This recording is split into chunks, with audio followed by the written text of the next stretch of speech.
Aled Greedy's apples. One of the engines in Edward's shed was called Aled Greedy. He was painted bright red, with a loud mouth to match. He never seemed to take much notice of Edward, but everyone took notice of Aled Greedy. They had to, for he simply wouldn't stop boasting about himself. Look at you all, painted in drab greens and mournful blues. Lucky I'm here to bring some vibrance to this shed. Edward chuckled quietly. The others groaned deafeningly.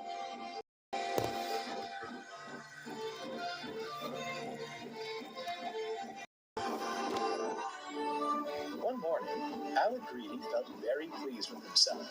He'd kept to time, and the passengers told him how splendid he looked. He arrived at the shed and found Gordon being ready for his afternoon train. Off to fail spectacularly with another goods train, are you? Aled guffawed. Dear me, Gordon, how can an engine like you struggle with a few measly trucks? I hope little Edward is at the ready, otherwise you will be in trouble.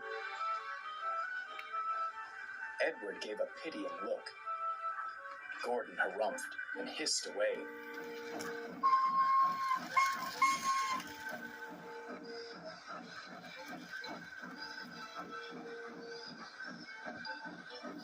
There's no need to tease him, said Edward. Oh, hush, Aled glared. You come out of the shed for a few days and suddenly think you can tell me what to do? I'm the lifeblood of the branch line passenger trains, and don't you forget it. With my grace and expertise, I'll have the express... Oh, interrupted Edward. Is that why the coaches needed their coupling hooks mended when I went to fetch them? Because of your, grace and expertise?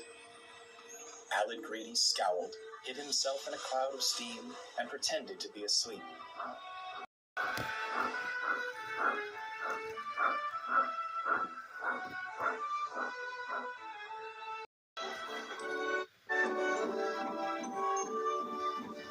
The next morning, Aled Greedy clunked into the station, still cross over Edward's remark. Be gentle, cried the coaches. Come quietly, he snorted as the guard's whistle blew.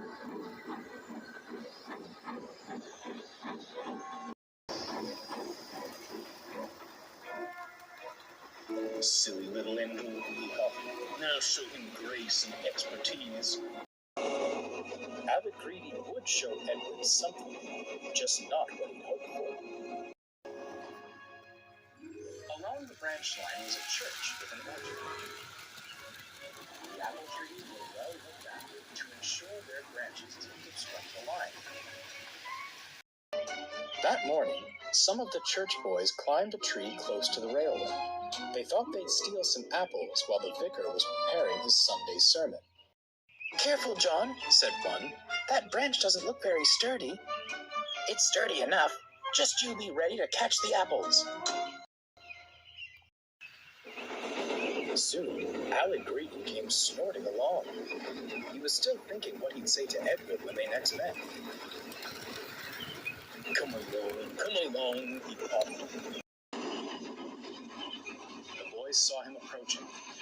They scrambled frantically down the tree. The branch John stood on couldn't bear the weight any longer. As he jumped, it snapped, still clinging to the trunk, but dangling over the railway line. Come along, snarled Aled. Come along. Hearing the thud, the driver stopped the train.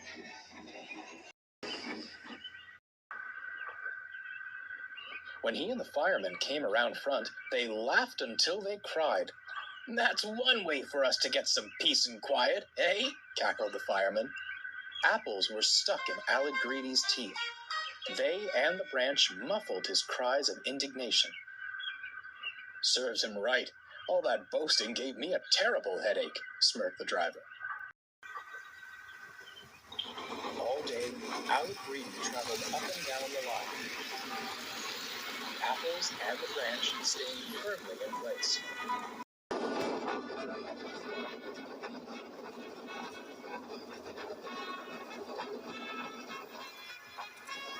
The passengers didn't think it was splendid now. They erupted with laughter as he passed. Alec's face turned as red as his paint. Unlike the passengers, the vicar wasn't laughing when Alec next passed the door. Give me back my apples, you thieving engine! Alec tried to apologize, but all that came out was muffled gibberish.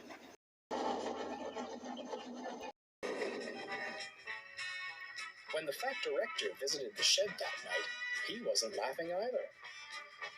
This wasn't your fault.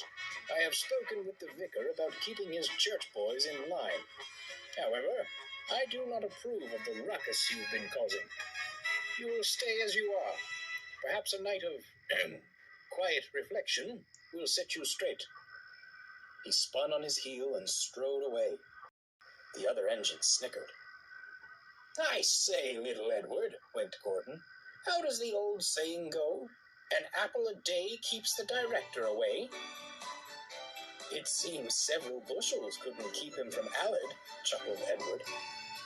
Aled Greedy had certainly gained expertise about apples, but felt far from graceful.